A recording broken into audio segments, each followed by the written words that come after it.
என்னோட ஃபர்ஸ்ட் இம்போர்ட்டிங்கை சைனால இருந்து ஒண்ணுமே தெரியாம ஸ்டார்ட் பண்ணேன். பட் அதை முடிக்கும் போது I gained few knowledge in this big ocean. அது என்னன்னு என் ஸ்டோரியை யூஸ் பண்ணி சொல்றேன். But before that, hey, this is Muni CR and welcome to building one CR episode 23 beyond the bar quotes.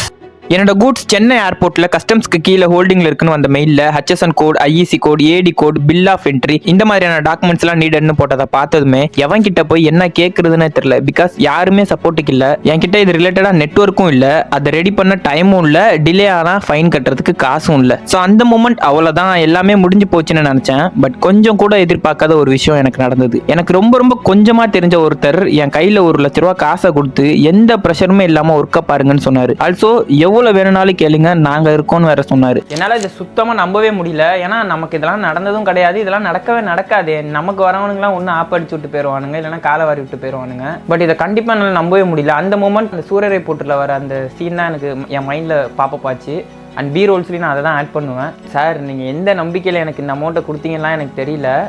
ஒருவேளை இந்த வீடியோ நீங்கள் பார்த்துட்டு இருந்தீங்க அப்படின்னா கண்டிப்பாக நான் இதை மறக்கவே மாட்டேன். அண்ட் அது மட்டும் இல்லாமல் நான் பணம் சேர்த்துட்டு இருக்கேன். சீக்கிரமே உங்களோட அமௌண்ட்டை நான் திரும்ப கொடுப்பேன். அண்ட் அந்த மூமெண்ட் நான் ரெக்கார்ட் பண்ணல.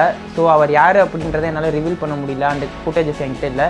பட் சீக்கிரமே அவர் யார் அப்படின்றத என்னோட வீடியோஸில் நான் ரிவீல் பண்ணுவேன். தென் அந்த மணி பேக்கப்புக்கு இருந்த தைரியத்தில் என் டாக்குமெண்ட்ஸ்க்கான ப்ரிப்பரேஷனை ஸ்டார்ட் பண்ணேன். எல்லாத்தையுமே ஆன்லைனில் வீடியோஸ் மூலமாகவும் கஸ்டம்ஸ் ஏஜென்ட் மூலமாகவும் கேட்டு தெரிஞ்சுக்கிட்டு அப்ளை பண்ணும்போது HSN கோடுனா ப்ராடக்ட் கேட்டகரிக்கான ஐடென்டிட்டி நம்பர் ஃபார் டாக்ஸ்னும், IEC கோடுனா கூட்ஸ்லாம் இன்டர்நேஷனல் ட்ரேட் பண்றதுக்கான ஒரு கேட் பாஸ் ஆர் நம்ம பிசினஸ்க்கான ஒரு பாஸ்போர்ட் மாதிரியான விஷயம்னும், AD கோட்னா நம்ம கரண்ட் அக்கௌண்ட் ஹோல்ட் பண்ற பேங்க்ல கஸ்டம்ஸ் நம்ம பேமெண்ட்டை ட்ராக் பண்ண யூஸ் பண்ணுவாங்கனும், பில் ஆஃப் என்ட்ரினா நம்ம கூட்ஸை கிளியர் பண்றதுக்கு கஸ்டம்ஸ் போர்ட்டல்ல இன்டிமேட் பண்ற ஒரு விஷயம்னும் தெரிஞ்சது. அதுக்கப்புறமேட்டு இம்போர்ட், எக்ஸ்போர்ட், கஸ்டம்ஸ், லாஜிஸ்டிக்ஸ்னு பெருசா பார்த்துட்டு இருந்த விஷயம்லாம் அட்லீஸ்ட் கொஞ்சமாவது மேனேஜபிளா மாறிச்சு. And that's it. எனக்கு தெரிஞ்ச அளவுக்கு இந்த ப்ராசஸ் நான் ஷார்ட்டா சொல்லியிருக்கேன். அண்ட் இது இன்னுமே டீடைல்டா போகும்.